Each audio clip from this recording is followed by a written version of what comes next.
Welcome to Picks with the Professor, the podcast where a real statistics professor and the Batman to his Robin, Jake, gives you sports betting tips. I'm Robin. Apparently, I'm Professor Science. You can follow me and find all my picks. You can find all my picks on Twitter at Professor Science. You can follow my friend Jake on Twitter at myfriend_Jake. Today is Sunday, March 13th, 2022, and this episode covers today's only college basketball bets. There's 5 games today. We're going to hit them all. In case you're new here, I built a mathematical model that predicts the spread and total should be for every Division I college basketball game. And information along with a graded A, B, or C pick for, today's games, I guess eventually, but there are none not covered in today's episode, is usually available in the Google Sheet linked on the website, pickswiththeprofessor.com. A picks are the ones I love, B picks are the ones I like, and C picks are the leans. However, please remember that good and bad variance will occur. So as much as I'd like to say the model will be profitable each and every day, that is an impossible reality for any gambler. Jake, reports of the model's demise after 2 rough days this week, a little overblown, back to another profitable day yesterday, up 5 units. And I tweeted about this. I'm really excited. I kind of fixed the system a little bit. I've been working on this a lot over the year because I knew there were teams that the model just missed on, right? I've kind of talked about a handful of them. We saw it yesterday with Davidson, the day before Davidson, where I'm sitting here going, I love Davidson. I know this, but the model doesn't like them. I don't know how to handle that. New Mexico State's been one. The Navy totals we've long talked about. NJIT's been one. There's been a handful of teams like that. Vermont yesterday, which I mentioned, right? I mentioned that on the pod that like the model's taking UMBC, but I mentioned the record. It was like 3-13 or something.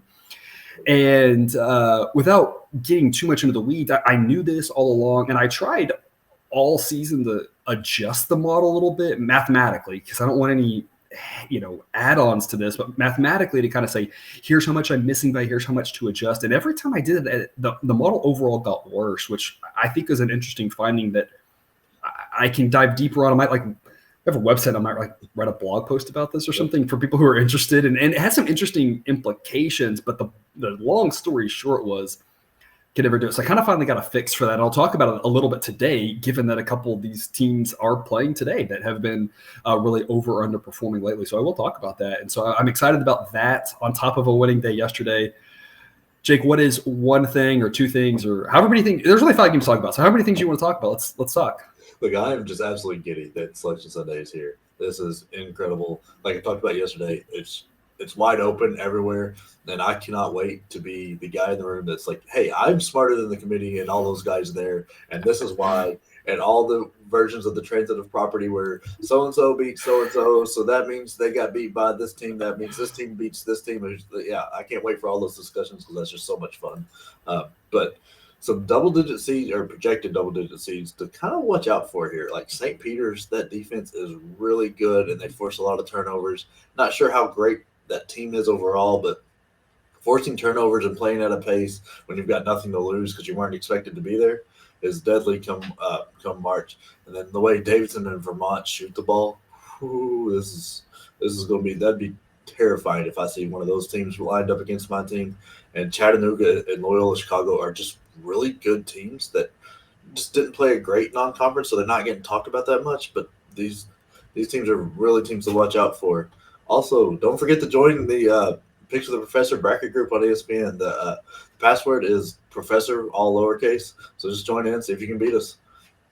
All right, that sounds great. And we got to the goal of 1,000 YouTube subscribers last night. A huge thank you to everyone who clicked that subscribe button. If you still haven't yet, we'd appreciate you clicking that subscribe button. It's down there in that bottom corner of your screen if you're on YouTube. Share with others who are in the game. Drop a comment on YouTube or Twitter. We love those and try to respond to as many as we can. And I guess we'll do that bracket episode tomorrow as well. So we give you some of that bonus content since people will be wanting to talk about the games all week. We'll give you some content every day this week. We'll do that bracket episode on Monday.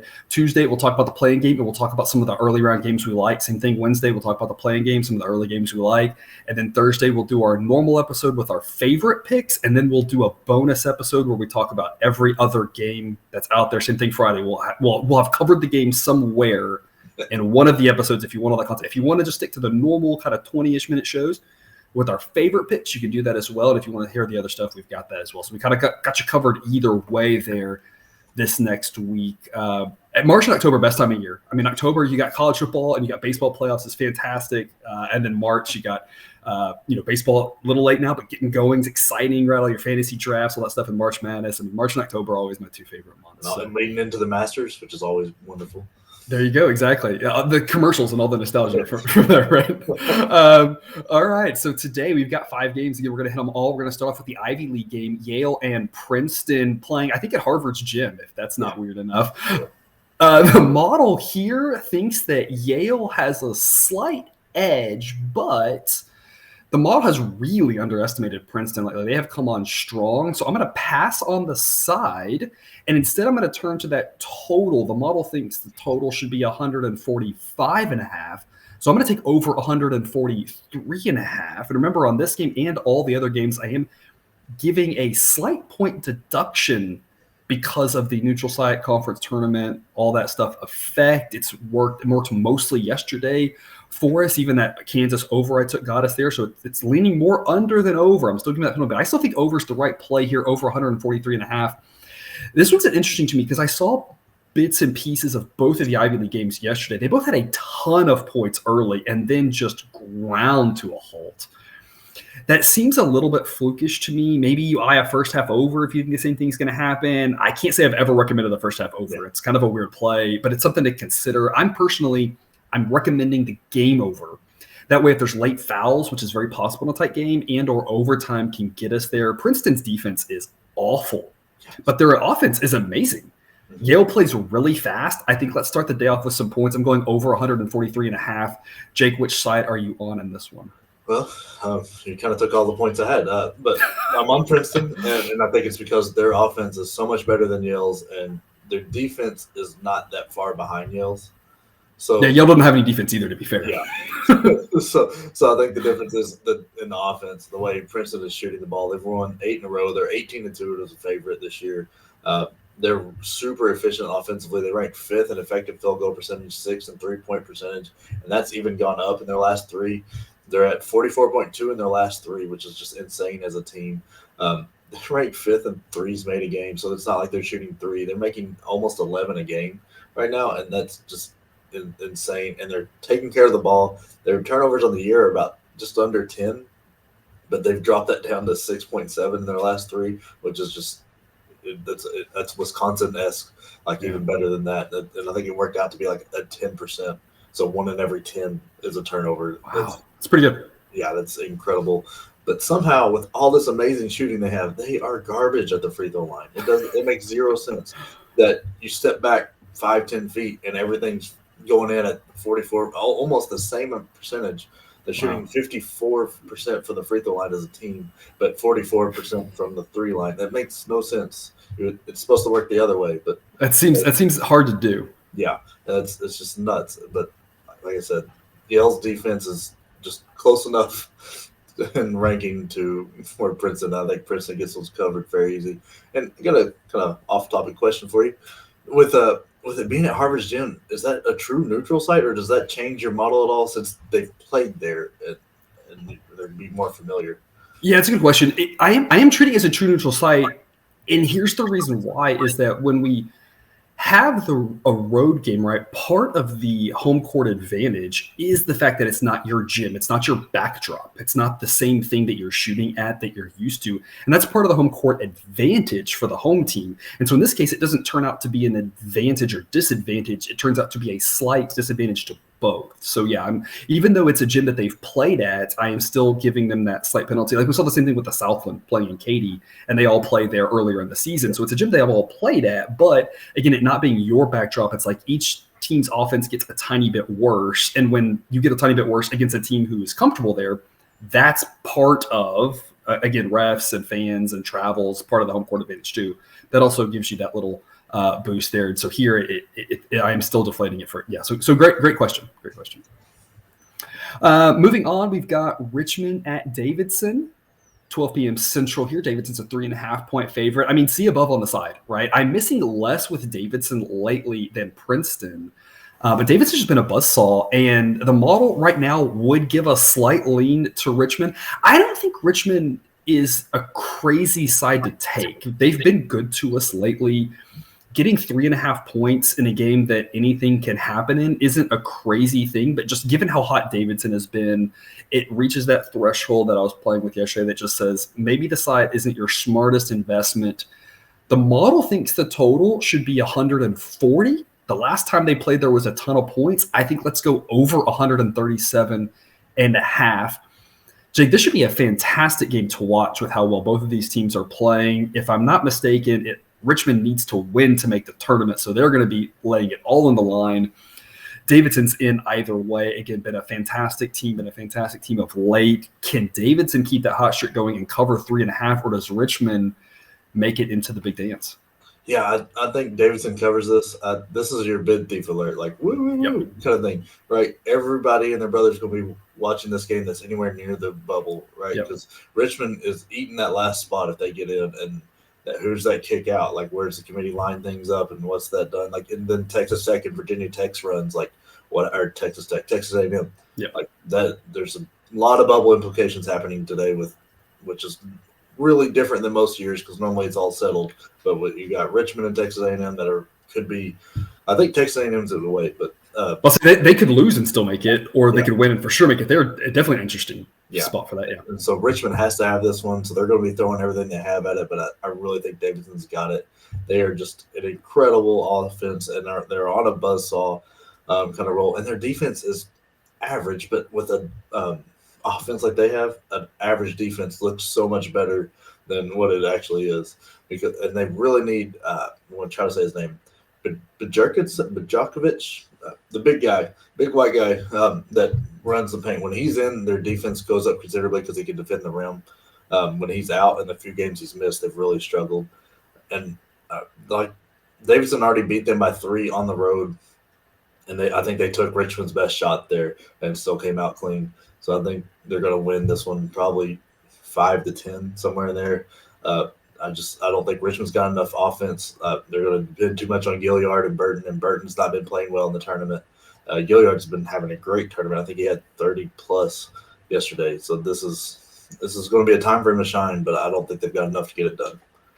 Yeah, and you talked about the implications, of course. Fascinating that A&M plays at the exact same time. And so if you're an A&M fan, obviously you just want to win and be in and not worry about it. But you know that if you lose, you've got one eye on this game going. Hopefully there's not a bid stealer there so that we can still make it since they're squarely on the bubble. Like you said, it sounds like maybe probably more in than out, but you never really know. Every year there's always surprises. So, I mean, that's the bottom line is that there's a handful of teams we know are in and a handful of teams we know are out. And those teams like that are on the bubble are every year there's always one or two. So we're going to skip over that A&M game, though, come back to that one later and actually talk about another game here involving a team that was squarely on the bubble about a month ago, but gotten insanely hot in Memphis. They're playing Houston for the American Athletic Championship today. And this is a Memphis team that has been on fire, a Houston team that somehow keeps covering these big numbers. I'm over the world on these teams this week. The models had a hard time catching up with both of them. Houston, I feel like zigs and zags a little bit. Right? Houston they lost their guys. Everyone, we all kind of docked them a little bit. They're not going to cover. They don't have any depth. Oh, they covered. And then we started kind of riding them, and then that depth came back to bite them, and then they lost a few. And then, no, that's okay. They could cover the big number again. And they're just kind of like zigging and zagging all over the place. The model thinks this total should be 137.5 or 138. Those would be the numbers that the model would say. These two teams played last week, and it was 136, and that was a very sleepy second half. So I think over is the way to go. Memphis is playing fast. Houston will try to slow it down. So there's something to keep an eye on. Memphis wants to play this in the 150s, and Houston wants to play it a lot lower than that. But I just don't think Houston can slow Memphis down enough to keep it in the 120s. So I think over 133.5 is the smart play on this one. I want no part of the side here because I cannot peg either one of these teams, but I am fascinated to see what happens. And what do you think? Do you think Memphis can keep it close? Do you think there's value taking that 3.5 with Memphis, maybe a little money line play, or do you think Houston gets it done? I like Memphis in this game. I really don't know what's going to happen both these teams. I think Memphis has put it together here at the end, and Penny's figured it out. I think I mentioned that yesterday. But the Houston team and Samson, this is just an incredible matchup. That'd be a great game to watch if I wasn't so invested in Tennessee. But like, oh man, this game I really don't know where it's going to go. So I like taking points when I don't know what's happening because I'd rather have it in my pocket than need it at the end. Like you had Duran who left and came back. Duran for Memphis who left and came back during the game with his hand. Like, how's that going to affect him this whole game? Like, how sore is it today versus like when it actually happened? And Fabian White Jr. I think it's Fabian. It's White Jr. being questionable that for tonight's game for Houston. Like, how does that change an already super thin team? And how does Sampson push his team knowing that they're already in safely? So how much does he want this AAC title? I'm not sure how much this would improve their seed with a win or a loss, or like how much that affects anything. So it's really questionable what's going on here. If you really want to take a play, take Memphis because that's points in your pocket, I would think. But man, I'm not comfortable with it, with either side here because it's really hard to tell what's going to happen. And you do make an interesting point. Something for our listeners to consider there is, you never really want to peg motivation because I feel like we're just flipping coins. But if Sampson is looking at this saying, we've won conference before, we don't need to kill ourselves today, my hunch is that Penny Hardaway wants to win this badly. He's taken a lot of heat, and some of it well-deserved. He's also done fantastic. So I want to say the good and the bad. He's done fantastic lately. Whatever he's done has been amazing. Like I said, they've gone from bubble team. They're probably going to miss the tournament to, squarely in now with how well they've played. So credit to him. But my hunch is he hears the haters, he hears the detractors, and he wants to go out and win this game. So that's just something to keep in the back of your mind. Again, that doesn't mean that they will, right? You can never look at it and say the team that wants it needs it. Like, that's a very bad betting strategy. Please don't do that. But it is maybe an extra little bit to think about. Does Houston really want to go out and win this? And that might be enough to kind of get you over the edge on Memphis there. Like you said, either taking the points or the money line. I also think the over's way to go. I think Memphis is going to get up and down that court. So a couple of interesting things to look at there. And then at that same time, the Big Ten title game, also two teams squarely in, Iowa and Purdue. Purdue is a 2.5-point favorite. This, to me, kind of feels like that game you just talked about. I don't know what's going to happen in this game. If you force me to take a side, I would take Iowa. I think getting 2.5 points or money line in a coin toss game makes a lot of sense. It's going to win 55% of the time probably. It's a heck of a target. So I think there's some value there on the points. My official pick, however, is going to be over 149.5. The model thinks that 154 is the right number. The Iowa overs have been rolling. Purdue hasn't been as much of an over team lately, and Purdue might try to slow this game down a little bit. But neither defense for Big Ten standards is that good. They're both average overall, which means for Big Ten, they're below average. Yeah. And both offenses are absolutely incredible. I think the offenses are so good that these two teams aren't going to help them. They're going to be able to help themselves from getting this game into the 150s. It doesn't matter how much Purdue might try to slow this game down. I just think the offense is so good. There's going to have to be a ton of points. So I think over 149.5 is a good play. I think, like I said, maybe mid 150, 155s, that's kind of a better number for it. Jake, Purdue's a 2.5-point favorite. Can they win? Or are you like the last game thinking that the points and or money line with a short dog makes a lot of sense in a coin toss game? Yeah, I'm leaning with you. I'm with Iowa. This is, like you said, it's a coin toss. It's going to be a fun one to watch. It should be up and down, lots of offense. Two great players, Keegan Murray and Ivy, going at it. It's going to be watching them duel should just be a lot of fun. But Purdue's defense is actually somewhat improving, which that's not great for them because they've never had great defense, but. Which is why their overs haven't been as good. Their defense has tracked better from how bad. Early on it was just atrocious. Right now it's improved to like mediocre, right? Yeah, like in their last three, they're only allowing 66 points a game. Part of that's who they've played with, Penn State and stuff like that, and IU, who are just not great offenses, but part of that's their really good defense. Newman stepping up has been big because he's a really good on-ball defender. So if he can produce anything offensively, he'll earn those minutes. But, Keegan Murray, I don't understand how he didn't win Player of the Year in the Big Ten. It doesn't make sense. Anytime that you are averaging 24 points a game and hitting 55% of your shots is just nuts because that just allows your team to be so much better because you don't need to be fed the ball 100 times a game. And he willed his team into that game last night. I know he didn't hit the game winner, but he was the sole reason they were even anywhere near it yesterday. He did 8 threes, and IU did not know what to do. They couldn't solve it. And I think really this game will depend on pace. Like I was going to want that to get that moving because they did this a lot with IU, and this is really how they came back. And I kind of like the move.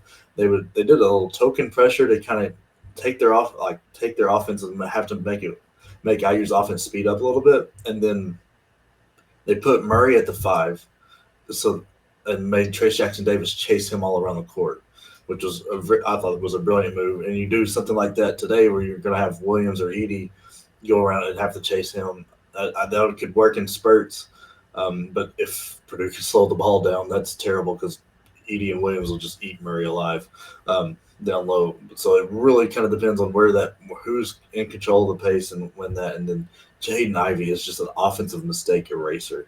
He goes a little out of control at times and makes some dumb decisions, but man, I've not seen a guy make more bad decisions that turn out good than I have been watching him. And it's just wild. Like the layup that really kind of iced the game where he shot it falling on his back he should have pulled that out and waited for it, but nope, he went 1-on-4 and somehow got the layup, and it was insane. So this should be a great game to watch. All right, yep, and that's the early the 4 games that I'm going to give you a pick on. I got 4 over picks, which again, this week I've been leaning under, so this is very weird. Again, the model is still penalizing all of these totals a little bit, dropping them down. I think it's overreactions. I think I could have saved you all the time. Just said, go back to bed, just take some overs. This might take on those. For our last one here, one that I don't have a pick for you officially. The model doesn't really have a good leaning either way in the SEC game, A&M versus Tennessee. I'm going to go back to one of the names earlier in the week that worked for us here. We're going to call this segment Laying with Jake. Jake, why should we lay the 6 points with Tennessee?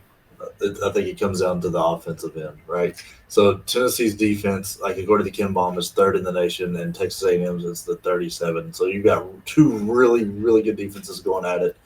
Texas A&M has been playing out of their mind and are out of these last games. A bit of a buzzsaw, but I think that kind of comes to an end because Tennessee's got these 3-point guards, this 3-headed monster with Vescovy, Chandler and Ziegler, and that they are so annoying as you're going up the court and stuff. They don't let you breathe and anything like that. So trying to get Texas A&M, who needs their guards to score, like Quentin Jackson's just been nuts, highlight play after highlight play after highlight play. I don't know that his life is going to be as easy as it was going against Auburn and Arkansas. I think there is just a little bit too much. And then the Duke transfer, Henry Coleman, has been playing well, but Tennessee's got a rotation of big guys that can make his life hard and they can defend the rim, especially with the way Huntley Hatfield and Idu are playing right now. That those 2 guys stepping up has really improved Tennessee's already really good defense. Texas A&M struggles with turning the ball over at times, and I think that's going to come back to bite them. But the way Tennessee I know their offense disappears at times, and that's always worrisome when you get over that 5 number. But laying 6 here really isn't that bad. A couple threes go in with the way Vescovi's shooting. In the way Ziegler's shooting, get Chandler to push the pace a little bit. And I think Tennessee gets this one done, gets it done around the 10 number, and go home happy. All right, and that's all we've got for you. No buzzer beaters. There's 5 games. We covered them all. So thanks for tuning in to another episode of Picks with the Professor. If you haven't done so yet, click that subscribe button to ensure that all the college basketball content is dropped right into your feed. We will see you tomorrow for that bracket episode, and then every day next week to cover all of the tournament games. Until then, remember, you need your betting money, but please don't bet your eating money.